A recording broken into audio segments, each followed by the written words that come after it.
How to convert binary number to decimal. So, for example, ito yung ating binary number. 4-digit binary number. So, 1101. So, lagi may 2 dito. Ito yung indication na ayan ay binary number. At dito naman ay 10. Pwede rin naman hindi yan visible dyan.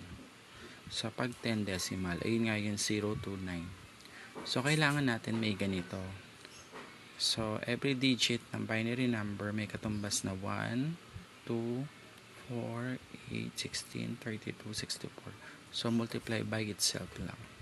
So, laging may ganyan. So, yun yung magiging guide natin. For example, ito yung first digit. Ay, ano pala to? Right to left. Ito, first digit niya ay 1. Ito yun. Yan. Second digit ay 2. Ito yun. Third digit is 4. Ito yun.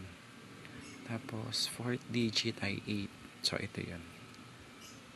Okay? So, since na 4 lang na digit to, 1, 2, 3, 4 lang yung kailangan natin. So, anong gagawin? Iko-cross out natin pag may 0. Cross out. So, hindi natin bibilangin yun. So, meron tayong 8. 4, 1. So, 8 plus 4 plus 1, 13. Therefore, ang value ng 4-digit binary number na 1101 is equal to 13. Okay. Second example. 101101. So, ganun ulit. Ito yung magiging guide natin. So, 1, 2, 4, 8, 16, 32. So, ano sabi? Pag may 0, cross out. So, ano matitira? 32,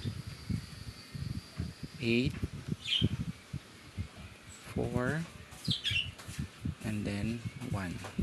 So, 32 plus 8